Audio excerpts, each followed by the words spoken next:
Halo teman-teman semuanya, semoga kalian baik-baik saja. Hari ini kami dari kelompok 10 IPS 1 akan mempresentasikan hasil diskusi kami tentang topik sistem kepercayaan pengaruh kebudayaan India di Indonesia.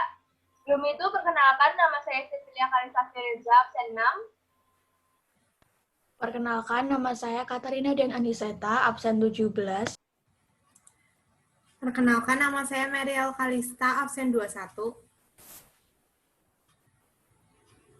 Perkenalkan, nama saya Steven, absen 31. Perkenalkan, nama saya Vincent Jovan Rubianto, absen 33. Yang pertama yang akan kita jelaskan yaitu kondisi sebelum berkembangnya agama dan kepercayaan Hindu-Buddha di Indonesia. Yang pertama yaitu kepercayaan animisme.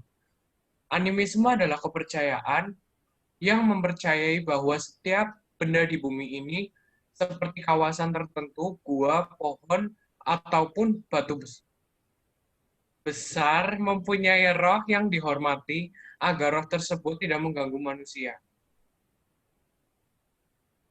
Selanjutnya yaitu dinamisme.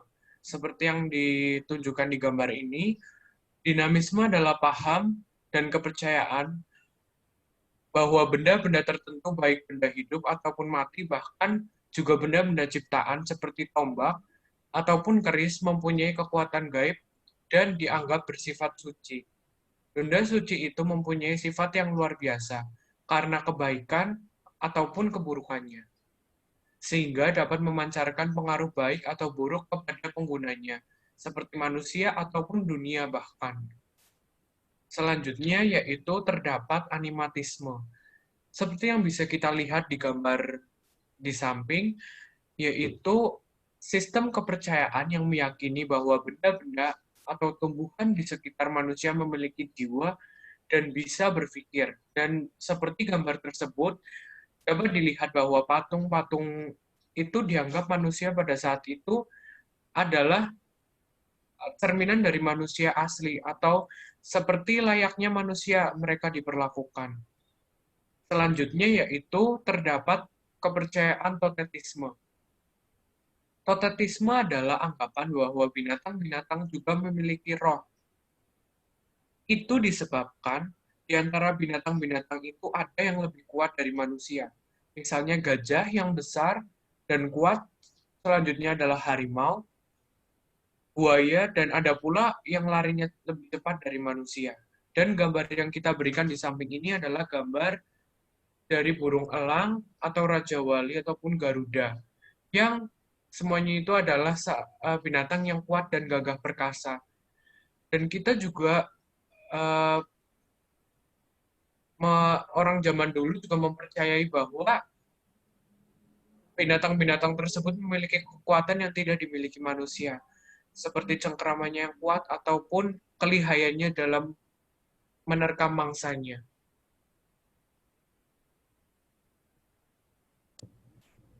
Yang kedua adalah kondisi dalam aspek kepercayaan setelah berkembangnya agama Hindu-Buddha. Yang pertama di agama Hindu-Buddha sendiri. Agama Hindu dan Buddha yang berkembang di Indonesia sudah mengalami perpaduan dengan kepercayaan animisme dan dinamisme, atau dengan kata lain mengalami sinkritisme, yang merupakan perpaduan dua kepercayaan yang berbeda menjadi satu. Untuk itu, agama Hindu dan Buddha yang berkembang di Indonesia berbeda budayanya dengan budaya yang ada di India. Masyarakat juga belajar serta mendalami agama Buddha dan Hindu. Hal ini membuktikan bahwa masuknya pengaruh dari luar, masyarakat tidak mudah dalam menerimanya, tetapi mereka menyaring dan menyesuaikan dengan kepercayaan yang sudah ada pada saat itu.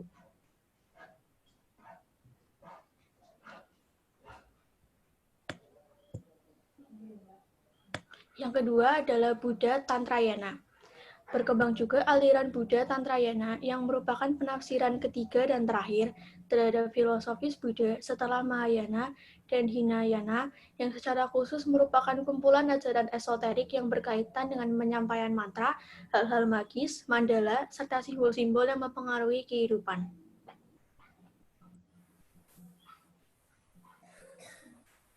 Yang ketiga ada Hindu Dharma, yaitu agama Hindu yang berkembang di Bali, Indonesia.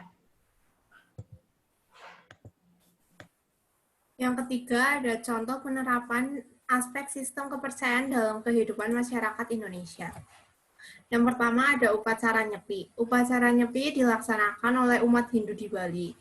Itu sudah menggabungkan dua kepercayaan, yaitu terhadap roh nenek moyang dan juga kepercayaan Hindu. Upacara tersebut hanya dilakukan di Bali, Indonesia saja, tetapi tidak dilaksanakan oleh umat Hindu di India. Yang kedua ada Gerebek Maulud. Ritual Gerebek Maulud yang setiap tahun diadakan di Yogyakarta, kepercayaan terhadap kuburan yang mampu memberikan rezeki dan pertolongan, kepercayaan terhadap roh-roh kekuatan alam, dan benda keramat seperti keris, patung, cincin, atau gunung. Ini berarti tidak hanya masyarakat Hindu dan Buddha yang menerapkan budaya dari India, tetapi proses akulturasi pun juga dilaksanakan oleh masyarakat Islam di Indonesia. Contoh kegiatan dari Gerebek Maulud ada di gambar di samping. Di nomor terakhir adalah tentang pengaruh kebudayaan Hindu-Buddha dalam aspek kepercayaan yang masih terasa di masa kini di lingkungan sekitar kita. Yang pertama adalah tentang agama Hindu dan Buddha. Di sekitar kita ini terdapat teman-teman kita yang beragama Hindu dan Buddha.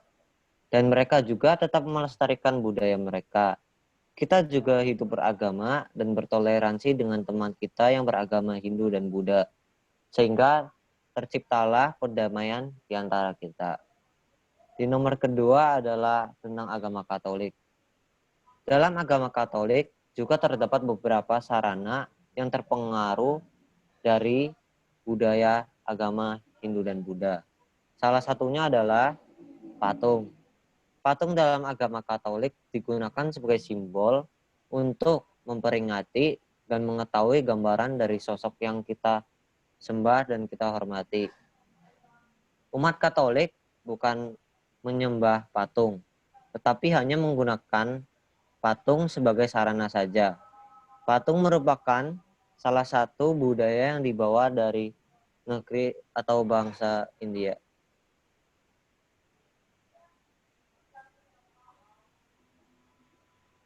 Dari hasil diskusi tadi dapat disimpulkan bahwa pengaruh Hindu-Buddha yang dibawa ke Indonesia telah mengalami proses akulturasi dengan kebudayaan yang sudah ada.